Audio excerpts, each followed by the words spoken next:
High grade Universal Century Messala. Hey, what's up again, everybody? It's Robert, 184, 2Rs2Bs, Gundam Reviews.net, and Zeta Gundam. Well, we always need more in HGUC until the set is going to be complete, but it's time for the man from Jupiter, Paptimus Scirocco, to bring his transforming MS home in 1/144th scale. June 2013 release.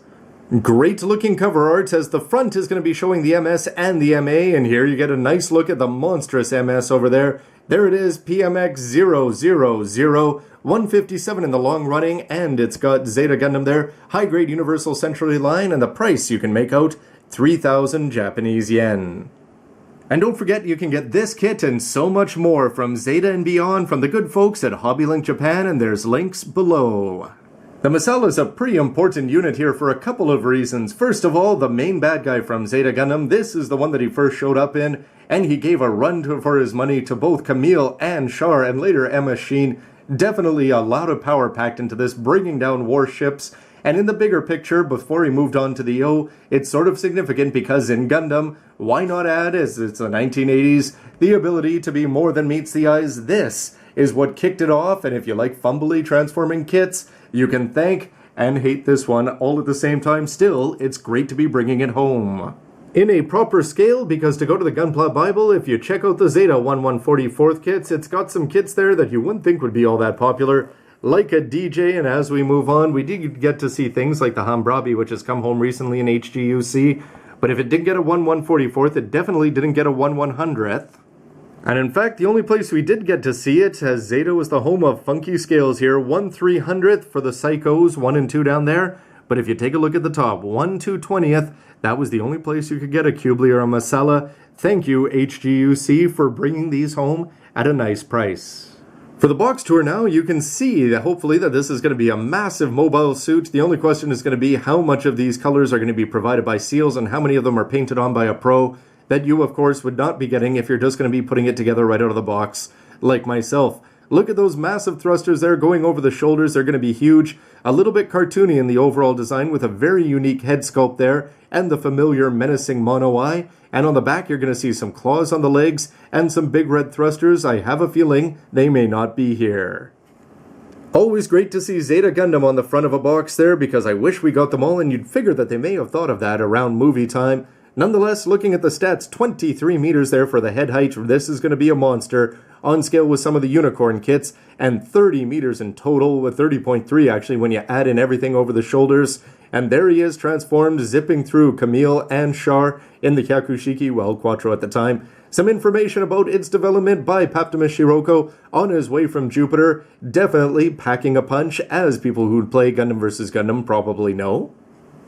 And there he is, looking very cool and menacing in his MS form there. You can see the hands are up with claws up above with grenade launchers built in there. Yellow beam sabers are going to be standing out, and the nice colors between the purple and the dark blue are going to be looking good. For the actual transformation, you can see him going into mobile armor mode there, and it looks like he's going to have that base propping him up. It may be in a slightly awkward position, as you'll see in a moment there. The MA is going to be using different shoulders from the MS, so it's going to be a bit of a parts former. Make sure you've got a ziplock at hand unless they've got an alternative. And you can see that the thrusters are going to be swinging, and good mobility down there for the elbows and knees. Here's a rear view of the MA mode, and it's going to be looking good. I doubt those will be red, but you can see that they're showing off the large size nozzles there. The only thing that's strange is they are giving you an action base, which is fantastic. The only thing is it's going to be plugging into the front of the MA mode there, which seems a little bit strange considering how much weight is going to be slapped onto the back there. Hopefully it's going to be holding it up in the air properly and not looking all too strange, as generally you want that stuff hidden in the back. However, you are going to have grenade launchers and claws looking good, and you can see missile pods will open up on the shoulders and send out 9 pieces of death each. You're also going to have claws down on the feet and on the hands. It looks like these are going to be swap off as you put them on there. That'll please and displease some others, but what is pleasing is seeing him take on Camille there on an action base. So let's get to the inside of the box, where you're going to be getting nice purple pieces up here, a very nice hue to them with a lot of gray on the inside. A fair number of seals as to be expected, but not as much red as you'd think there. More purple, more gray. Here you can see the dark blue that's going to be making up the secondary color. Even more of it down there, lots of pieces in fact, to go along with yellow beam sabers. And yes, why not buy Gundam on Blu-ray in August? And there he is, looking like a monster with some more bonuses there. Gundam Breaker, PS3, get it before the 4 comes. The A1 and A2 plates here are going to be separated at birth, and you can see that this is going to have a nice dark blue tinge to it. And you can see that you're going to see parts for the thrusters and the mega particle cannons in there. Sure enough, when you take a look at those large size nozzles, they're going to be very dull on the other side. But as a plus, you can see the claws down here that you're going to be a little bit displaced. They're going to be looking a little bit dynamic and not perfectly symmetrical. And when you combine that with that smaller set there, it should be a nice swap on and off option, as these ones are going to be in their closed form before you put on the more menacing ones for close combat. The B plate introduces the very nice purple here. You can see though from the size of these legs that this is going to be an absolute monster when he's standing upright. Not always the pose that you're going to see him in, as he tends to slouch over very menacingly though. All sorts of extra flaps and nozzles, as you can see the leg parts there, and some very oversized beam sabers. You're going to put 2 different parts there. Those should be looking good. Large beams for a large MS. The C plate is going to go back to the dark blue there. You can see the headpiece is going to be interesting, as it looks like it has that mono eye protruding there. It'll be interesting to see exactly how that's pulled off. Massive skirts there for the rear. That's going to be similar to what you'd see on the O there, as a bit of a predecessor without the transformation. You can see there's going to be quite a few interesting gimmicks that are going to be going into the actual head and neck transformation with some good mechanical details. But it's when you see plates like the D plate here that you realize just how big this is. When you look inside it, you'll be reminded of the heart inside the Zeonga, and you can see some main parts there that are going to be making up the head and all the flaps around there. Again, some more nicely carved out details, but just the size of these parts here that are going to be going into the thrusters. When you see them next to something like the Master Grade Marasai there, you can see that this is going to be an absolute beast, definitely in the range of some 1/100th kits. The E plate introduces a nice off-white here that's going to have the main part for the actual base. You'll notice that there's parts down there that can hold the beam saber on, and if you take a peek at the back there, you're going to have room to store things like the extra manipulators and the beam sabers when not in use. A big plus and improvement over a Ziploc for sure. You can see some of the claws for the legs down there, the back heels looking big, and you're going to have 2 different sets of manipulators for a dynamic open set and a weapon holder for the beams. Same color here for the F plate. This is going to be an ABS though, as you can see the innards of that rear skirt. Hopefully if you're seeing through it from the front, you're going to see some of those nice details carved in there. Paint those up if you want. And though it's not inner frame, you can see all the joints that are going to be used, both in just regular MS mode and for the actual transformation, as some of these parts are actually going to be swapped off.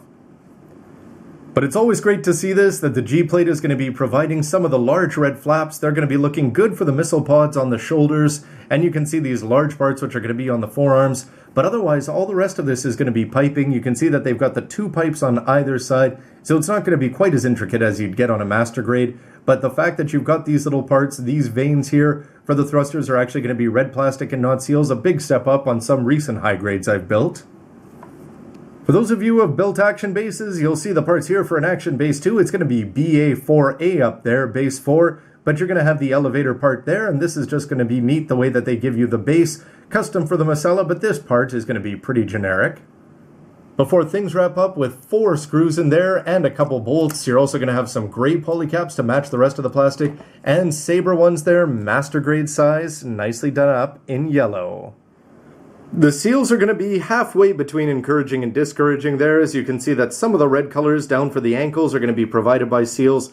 Inside and outside there, have to see where this purple one's going to be going. But otherwise, it's some nice little yellow tick marks there. Those are going to be on the back of the particle cannons. But the one I really don't like here is just seeing all those black parts. It seems like his custom mono eye there is going to be provided by seals. That is going to be disappointing.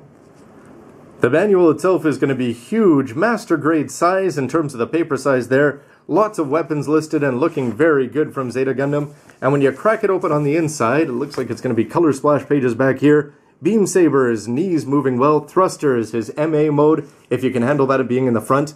Look at the way the claws and the beams all get in there, out of the way. That red part, nice to see that's provided in plastic. Unfortunate for the thrusters. There he is, cutting through the 2 famous pilots of Zeta. And the color guide there, white 50, 40 for the purple, and 10 for the blue for the main color, with purple 50 and black 50 for what they call dark blue. With 5 pages allowing more room for splash pages there, as he's looking very good hunched over, Notre Dame style. There you can see the thrusters, the view from the back is good. Those claws look like fun if you don't mind swapping them off. Great that they include that in the base. And if you want to go and put them all together there, you've got the Mark II with the flying armor, the Rick Dias, the Hyakushiki, you've got your Hyzak and your Marasai here in red instead of its new UC cooler green. On to business there, where you can see all the plates laid out before you're going to be building up the very interesting chest section there. Can't wait to see how that's going to be working with this slide for the transformation. The rear skirt's there, and then the focus is going to be on the arms, getting everything ready for the claws and the grenade launchers. The legs are going to be absolutely massive there, and you can see that the MS is already put together, but a lot of attention is going to be needed to get those massive thrusters and the particle cannons there. They're going to be showing you the weapon options. Before the color is going to be totally wasted there, as you put together the action base, you can see the way it's going to attach into the actual kit. Looks like it's going to be a pretty solid connect in there. And then if you want to go and transform them, take the arms off, slide that part down. You're going to fiddle around with the thrusters and get the legs arranged just so there. Swapping off the forearm parts in an upright position instead of a back position there. He's going to be ready to go in MA form with that action base plugged in awkwardly. And you can see down there all of the different storage options. Not bad. So a great unbox so far. Seems to be well worth the 3,000 yen, as you're going to be getting some great colors there. The gray, the purple, and the dark blue are looking good. More red than I expected in the large oversized beam sabers. Definitely keeping with the theme of the pure speed and power that this guy's going to have. The transformation may look a little bit dopey, but it remains to be seen how it's actually going to work out in practice. And things that I worry about, let's see how the mono eye goes. But otherwise, it looks like a lot of fun, so stick around to see them all put together, MS, MA, and everything else. And please let me know what you think with a comment below. Thanks for watching, everybody. See ya. The 80s approve.